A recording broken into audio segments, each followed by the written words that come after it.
Hello everybody and welcome to the B2Tech first vlog. What we're going to be covering today is a little bit of Microsoft Office Productivity Suite, and we're going to talk about the 5 top most powerful components of the platform. This is Reda Chouffani with Biz Technology Solutions. Alright, without any further ado, we'll go ahead and start with the first component. First thing we're going to look at is the Delve Analytics. Now, for some of you, you already have experienced the Delve platform within the Office 365. It's that little green icon that when you click on it, it shows you a tile of documents that have been in use within your organization. Now, take that and take it to a whole nother level. Delve Analytics actually dives into more of the analytics of all the interactions that you and your coworkers have had with the different documents within the enterprise. So imagine if a system behind the scene monitors your behavior and your interactions as well as your interactions with documents, and then basically gives you some really cool, powerful insights into what are the documents that are actually useful to you. And with that, the Delve Analytics, now it's not fully released yet. It's going to be released later on in the year, but one of the areas that you'll be able to click on is the personal dashboard directly located within the Delve section. If you go into personal dashboard, some of the things that you're going to see are your interactions within your emails. The stats on emails, how many of them are open, how many of them have been read, how many of them have been sent and received. The other thing too is you're going to see the area around the appointments. Now, of course, right now it's still personalized, but down the road, you're actually going to be able to aggregate and see it at the enterprise level, multiple users, and see how the group is doing. Another area of interest, and it's been around actually for quite some time, the Office 365 groups. Now, as we can see in the screen here, this area allows the different folks from different business units, or within the same department as a matter of fact, create a specific group. And the idea behind it is for the group to be able to have a workspace where they can all interact with each other. We can see here that we have an inbox, we have of course files where you can share some of the files related to a project. You also have items that are not listed here unfortunately, but calendar, schedules, things like that. Things that are relevant for folks to actually collaborate together. So that becomes a really powerful tool for folks that are working together on something specific and they just need one area to basically consolidate a lot of the digital content they need to interact with as a group. The next part is the Office 365 Planner. Now I know we just talked about the group section, which we can consider an area for collaboration, but the actual planner is a pretty cool concept. Because if you notice, there are a lot of folks out there that are really tired of complex tools to manage their tasks and activities, especially if they're working with different folks. So Planner is a space where it's easy to use. Really cool area where you can actually just go ahead and create different tasks, as you can see here. And then from those tasks, you can assign them to the different folks that you're interacting with. And once you assign them, when you log into the portal, you're able to basically see the status overall of what's outstanding, what's late, what's not visually, without actually having to dive in and look at a complex Excel table, for example, and have to sort it manually. So the idea behind it is to have a really intuitive tool, quick and easy way to create activities and tasks for folks and for yourselves, of course. Whether it's personal or business, obviously that's up to you. The next area that we're going to look at here, still within the Office 365 Delve. Now earlier we spoke about Delve Analytics, obviously analyzing a lot of the behaviors, documents, content, making recommendations. Now the Delve part really solely focuses on content delivery. All the content that would be relevant to you based on the interactions that you've had, or maybe coworkers within the same department or within the organization. And as you can see here, these are some of the documents that either myself have interacted with or other folks within the organization. They can be videos, they can be sites, they can be Word, Excel, PowerPoint, just a different set of documents that will be meaningful to me for work.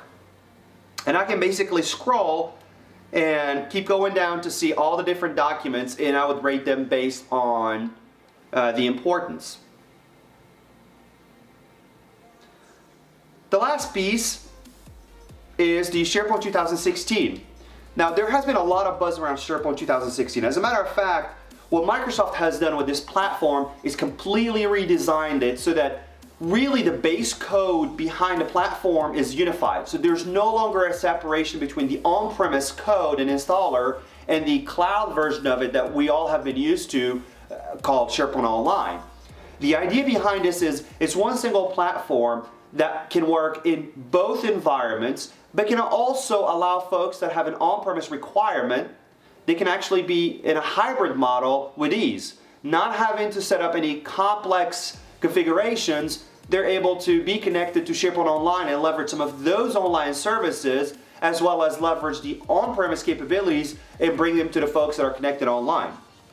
Now, some of the things that are being introduced, one of my favorite and one of the most requested features within SharePoint is the app.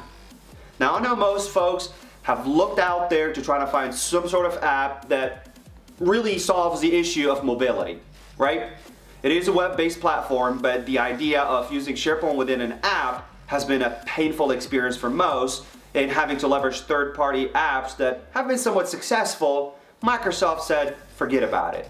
We're actually going to introduce a native app that supports SharePoint 2016 from platforms such as Android, iOS devices, and of course, Windows Mobile.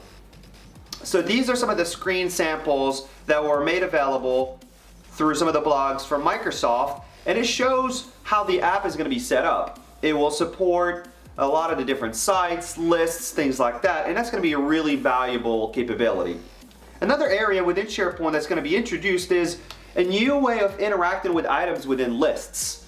I know most folks within SharePoint, they're using document libraries, they're using a number of different lists for different purposes, but really the redesign of a list in terms of a preview really makes it pop so that you can actually interact with the documents and see them in a preview mode without actually having to click on them to preview them. And that was a very powerful tool. Another capability is the Power Apps that's been introduced as well. Now, think of the Power Apps as a solution equivalent to what InfoPath was doing for most folks from a desktop perspective or a web browser perspective. You wanted a customized form? Have at it. You would create something in InfoPath, publish it to SharePoint, and you can have access to it anywhere you want. Well, the idea behind Power Apps is the opposite, is focused primarily on the mobile experience. And the idea behind it is to simply allow the end users to generate powerful apps or forms to capture information, publish it, and then have a Power app be able to access that information so that the end users can interact with it directly from their mobile devices. One last piece that I want to touch base before the end of this vlog is going to be the flow. And flow, or workflow in a way, is the idea of enabling business users to actually create really powerful workflows that interact with a number of different systems.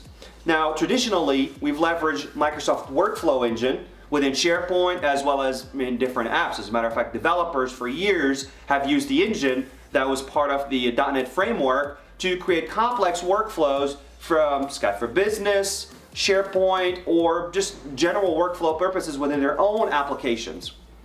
With Flow is a slightly different experience. Think of it as the automation of business processes. If for any reason, for example, we'll take marketing. If an end user or a consumer out there posts something on Twitter, Facebook, or let's say social media, and the feedback maybe is negative or concerning, you can set up a flow that monitors those behaviors or those activities and then trigger an event. Now, that event could be within SharePoint, and it could be within a number of platforms that are supported by Flow. So the idea behind it is to leverage pre-existing connections that are available within Flow and be able to just create your own automation without having to custom design or have developers do it. It makes it a really powerful tool. These are some of the examples within the galleries that are available. Let's pick on this one. So save email attachment directly to Dropbox, or send an email with a new item is added to a SharePoint online list. Again, some of these could easily be done within SharePoint, but the idea here is to no longer be tied to specific platform. We're talking about the ability to monitor Twitter, Yammer, Dropbox, third-party services, and be able to leverage them. You have a visual representation of the flow, and then you're able to interact with it without really having the concern of having it becoming too complex. And with that, we will end this first episode of our vlog, our first one, and hopefully we'll have many more. Thank you everyone for your time, and I hope you enjoyed the session, and we will see you next time.